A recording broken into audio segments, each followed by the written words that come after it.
Good evening, students. I hope the last lectures are clear to all of you. So now we are going to discuss about the molecular structures of solid, liquid and gaseous state.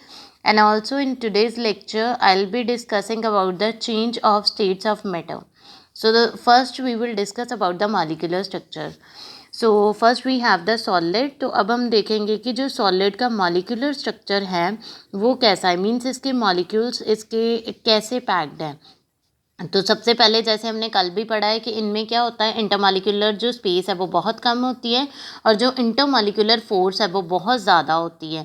सो इस वजह से ये incompressible है, ये हमने कल भी discuss किया था, ठीक है। So molecules in a solid vibrate. अब इसका पहले यहाँ पे स्ट्रक्चर देखो, इनके जो मॉलिक्यूल्स है वो बहुत टाइटली पैक्ड है। अब इनमें बहुत कम स्पेस है। अब बहुत कम स्पेस होने की वजह से ये क्या है, एक रेगुलर फैशन में, रेगुलर फैशन मीन्स कि इसकी एक प्रॉपर अरेंजमेंट है। अब इनका क्योंकि एक प्रॉपर अरेंजमेंट है, बहुत ज़्यादा फोर्स ऑफ अट्रैक्शन है इनमें, तो ये जल्दी अपनी पोजीशन से कहीं पे भी नहीं जाता, ये अपनी पोजीशन पे फिक्स्ड रहते हैं। So molecules in solid vibrate about their mean position. Mean position का मतलब है जिस पोजीशन पे वो है। फॉर एग्जांपल ये मॉलिक्यूल है, ये यहाँ पे है, तो जब हमने फॉर एग्जांपल इसको हीट करा तो ये यहीं पे वाइब्रेट करेगा, लेकिन ये अपनी पोजीशन से नहीं लेगा। So molecule in the solid vibrate about their mean position, अपनी पोजीशन पे वाइब्रेट करते हैं and can not change their position, और अपनी पोजीशन ये चेंज नहीं करते, क्योंकि करेंगे भी कैसे, यहाँ पे तो इंटरमॉलिक्यूलर स्पेस ही बहुत कम है, अगर स्पेस हो तो तभी वो एक जगह से दूसरी जगह जाएंगे। सो इस वजह से क्या है, इनका एक डेफिनेट शेप है और डेफिनेट वॉल्यूम है।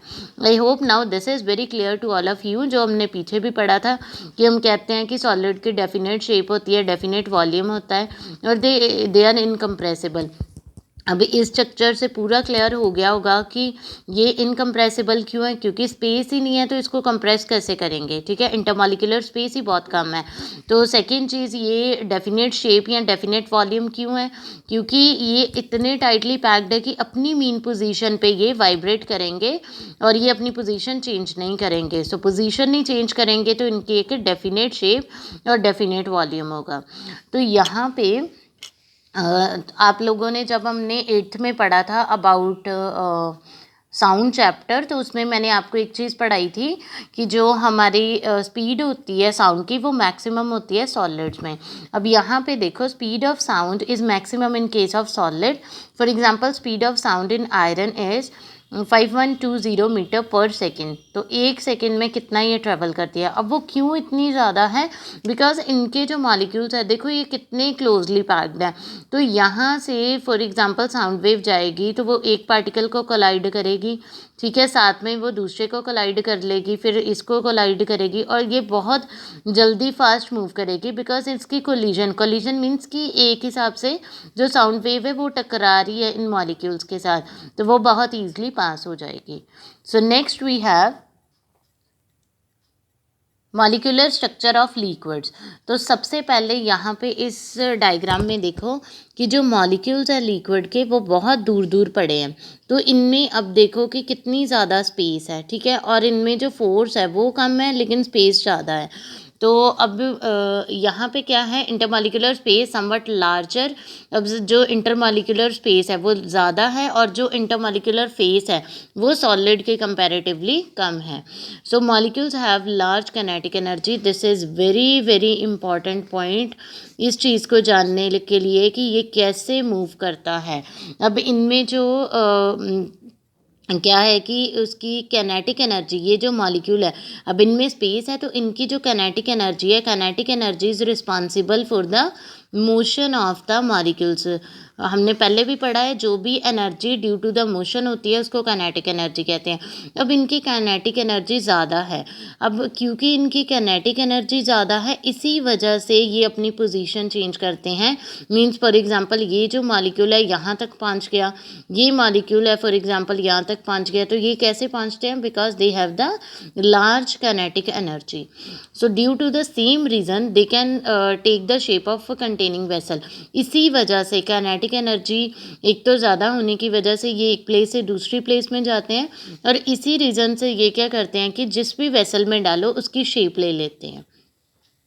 So then the intermolecular force sufficient to hold the molecules together and therefore have fixed volume. लेकिन इनकी जो intermolecular force है चाहे ये कम है सॉलिड के कंपैरेटिवली, लेकिन इतनी का होती है कि ये अपने मॉलिक्यूल्स को इकट्ठे बाइंड करके रख सके. So then we have the, इसी वजह से इसका फिक्स्ड वॉल्यूम है, बिकॉज जो मॉलिक्यूल्स है कहीं ना कहीं वो स्टिल एक दूसरे के साथ अटैच है. देन इनकम्प्रेसिबल और compressible to a very limited extent. तो अगर तो इसके मॉलिक्यूल काफ़ी पास है, कोई लिक्विड बहुत थिक होता है तो थिक में क्या होता है कि उसके जो जिसको हम विस्कस बोलते हैं, विस्कस मीन्स वो वाला लिक्विड जो थोड़ा थिक है. जैसे वाटर देखो और हनी देखो, हनी जो होता है वो थिक होता है ना. उस केसेस में मॉलिक्यूल्स जो होते हैं वो थोड़े क्लोज होते हैं as comparatively to the water.